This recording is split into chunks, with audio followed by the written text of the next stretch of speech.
ये नियम केवल बैसाख के महीने में होता है, इसको बाकी के महीने में नहीं किया जाता है। इसको बाकी के महीने में नहीं करते। अष्टमी केवल तिथि को शिव सप्त तीर्थ का जो नियम है वो अपने जीवन में धारण करें। और हम तो कहेंगे शिव महापुराण की कथा श्रवण करने वाले प्रत्येक बेटा बेटी से, शिव महापुराण की कथा सुनने वाले प्रत्येक शिव भक्त से हम तो कहेंगे कि शरीर में कोई रोग नहीं भी है, संतान की प्राप्ति नहीं भी चाहिए, उच्च शिक्षा के लिए आप कर रहे हैं, अपने जीवन की खुशहाली के लिए कर रहे हैं, तो शिव का सप्त तीर्थ अनुष्ठान अवश्य करें, अवश्य करें और अपने जीवन को सार्थक करें। धन्य। बैसाख के महीने में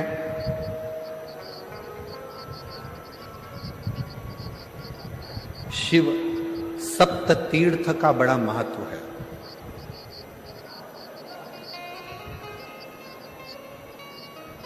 जिस नारी को 30 साल हो गए हों, बच्चे नहीं हों, 35 साल हो गए हों, संतान नहीं हो, 25 साल हो गए, 20 साल हो गए, संतान का सुख ना हो, और डॉक्टर ने कह दिया कि कोई बहुत बड़ी बीमारी किसी व्यक्ति को है, रोग बड़ा, बीमारी बड़ी है, और उस बीमारी का कोई हल, उस रोग का कोई हल नहीं दिख रहा, कोई हल नजर ना आता,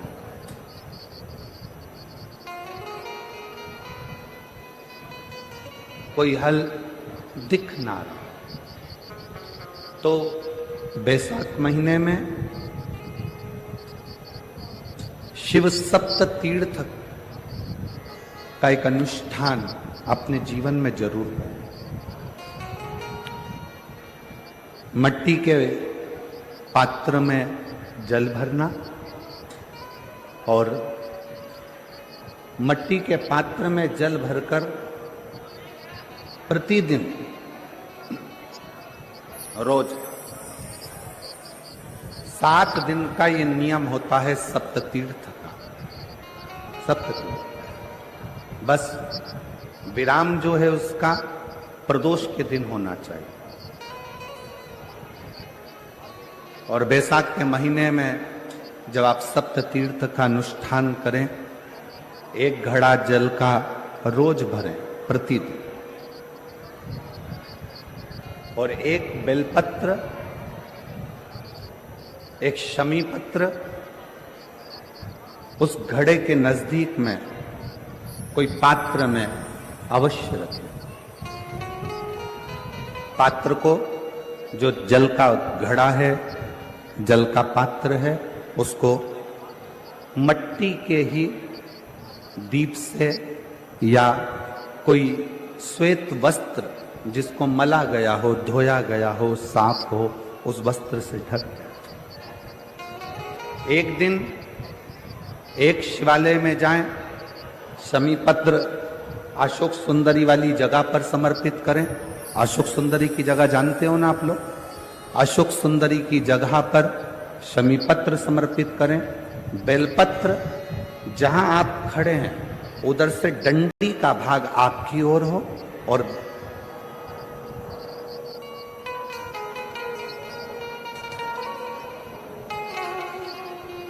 जहां आप खड़े हैं वहां डंडी का भाग आपकी ओर हो और बेलपत्र शिव जी को समर्पित करा जाए। फिर जो मट्टी के पात्र में जल है वो भगवान शंकर को अपनी कामना कर कर शिव जी को समर्पित कर दो।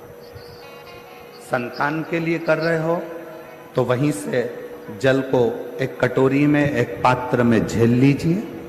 उस जल का आधा भाग नंदी के पास बैठकर आप ग्रहण कर लो, आधा भाग अपने पति को देना प्रारंभ कर दो। कोई रोग के लिए कर रहे हो, किसी बीमारी के लिए कर रहे हो, तो वो जल आप अपने घर की देहली में प्रवेश करने के पहले अपने मुख में उसको ग्रहण कर लें। एक दिन में एक शिवालय, दूसरे दिन दूसरा शिवालय, तीसरे दिन तीसरा शिवालय।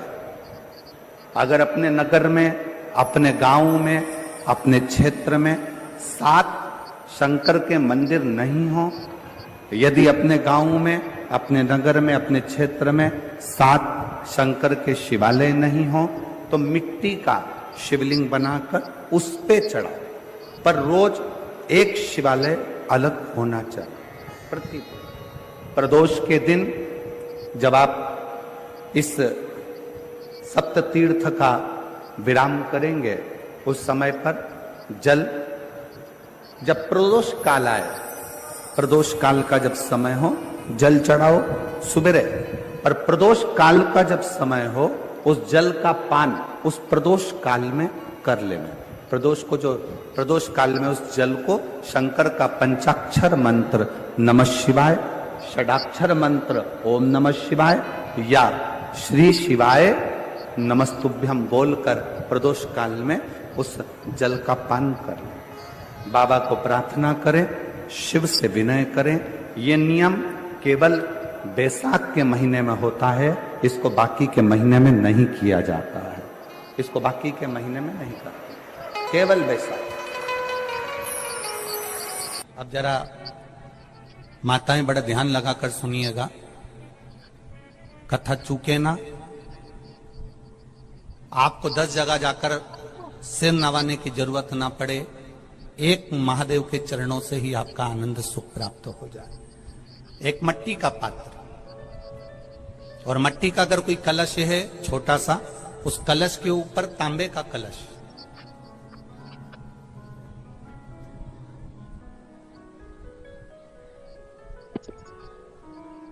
माता प्रसूति, दक्ष प्रजापति और माता वीरणी, इन तीनों का स्मरण कर कर जो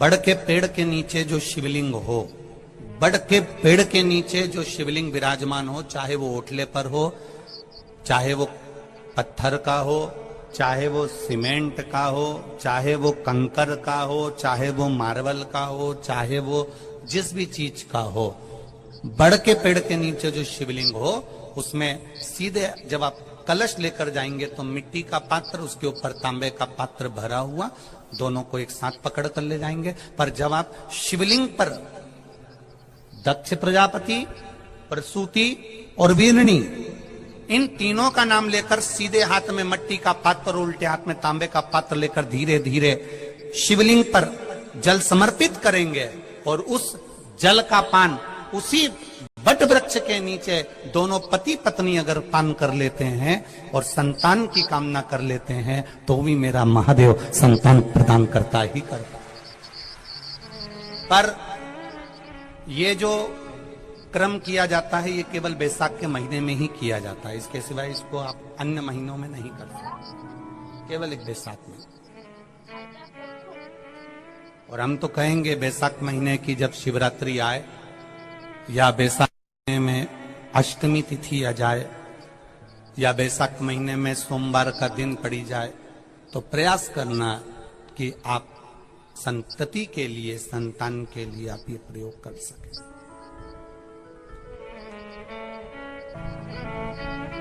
खाली न जाता कोई दर से तुम्हारे, मैं भी खड़ा हूं नंदी बाहे पसारे।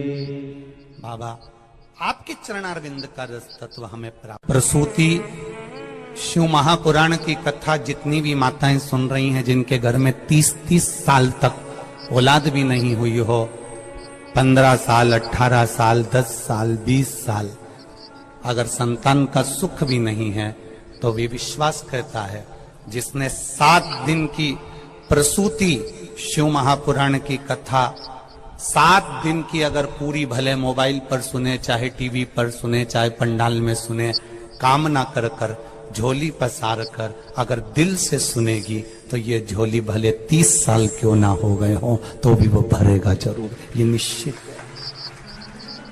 बैसाख के महीने में पार्थिव शिवलिंग के निर्माण का, और उसमें एक बात कही गई कि जब संसार का मनुष्य, मृत्यु लोक में रहने वाला मानव, मृत्यु लोक में रहने वाला मनुष्य मिट्टी के शिवलिंग का निर्माण करता है, पार्थिव शिवलिंग का निर्माण करता है, और जिस घर में पार्थिव शिवलिंग का निर्माण होकर उसकी पूजन होती है, घर का सदस्य उस पर अगर एक बूंद जल समर्पित कर देता है तो जितने घर के सदस्य होते हैं उस पार्थिव शिवलिंग के निर्माण को करने वाले होते हैं, पूजन करने वाले होते हैं, उनको 6 महीने तक किसी बड़ी बाधाओं को झेलना नहीं पड़ता, वो दुख अपने आप हट जाएगा। बैसाख का महीना चल रहा है, शंकर के शिवालय में जाओ, शिव के शिवालय में 3 स्थानों का स्पर्श अवश्य जरूर।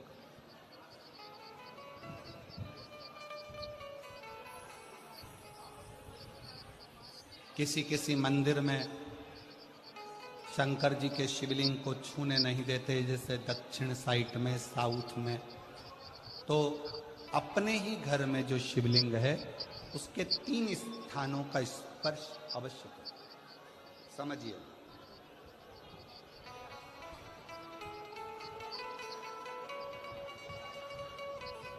पहला शंकर भगवान के जहां से जल बहता है उस स्थान, ये जलाधारी है, जल बहता है, ये शिवलिंग है, यहाँ से जो पानी नीचे की ओर जाता है उस स्थान का स्पर्श अवश्य करें। दूसरा, शिवलिंग का जो गोल भाग है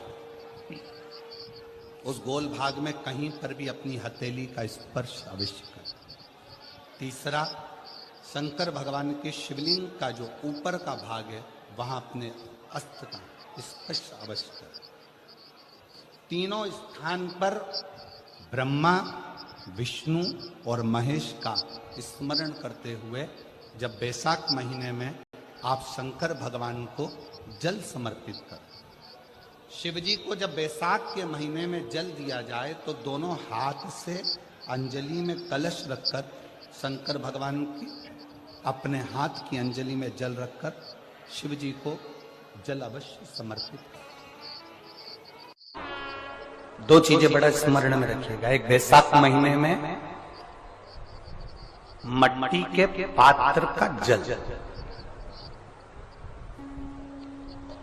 अभी क्या चल रहा है? फागुन। अभी क्या चल रहा है? फागुन। जब बैसाख का महीना आए ना,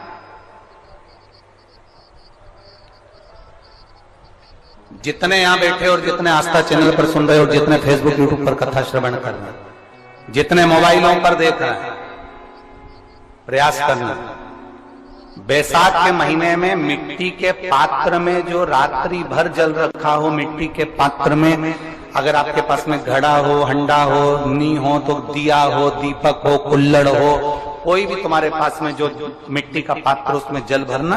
वो जल बैसाख के महीने की किसी भी सोमवार के दिन, किसी भी सोमवार के दिन, बैसाख महीने या किसी प्रदोष के दिन या बैसाख महीने के शिवरात्रि के दिन, वो मिट्टी के पात्र का जल अपने घर के प्रत्येक व्यक्ति का स्पर्श कराकर उस मिट्टी के पात्र के जल को तांबे के पात्र में डाल लीजिए और घर के प्रत्येक व्यक्ति का स्पर्श करा लीजिए और शंकर भगवान पर कुंदकेश्वर महादेव के नाम से समर्पित करिए।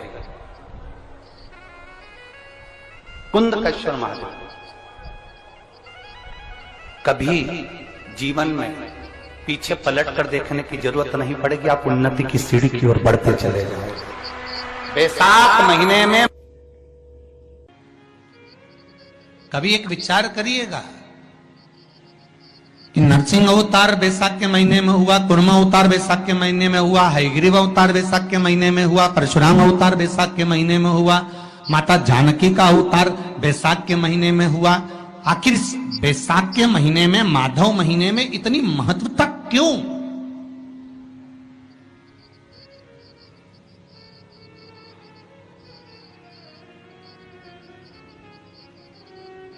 बैसाख के महीने में पड़ने वाली एकादशी, चतुर्थी, प्रदोष, अमावस्या, पूर्णिमा, शिवरात्रि, ये सभी इतनी महत्वपूर्ण क्यों हो जाती है?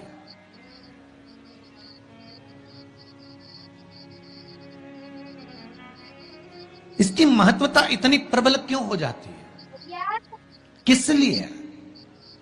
क्योंकि बैसाख का जो महीना पड़ता है, सूर्य की संपूर्ण तपन, सूर्यदेव अपने पूर्ण तेज के साथ में, पूर्ण तेज के साथ में मृत्यु लोक के निवासियों पर, चाहे जलचर हो, थलचर हो, वायुचर हो, चाहे जो जीव हैं, उस पर जब किरण फेंकते हैं तो संसार का जो मनुष्य है उस पर जब ताप पड़ता है तो ताप पड़ने के कारण उसके मुख से भगवान का नाम निकल ही जाता है, स्मरण नाम निकल ही जाता है। जब उसके मुख से भगवान का नाम निकलता है तो वो भगवान की शरणागति। प्रतिदिन की पूजा में कौन सी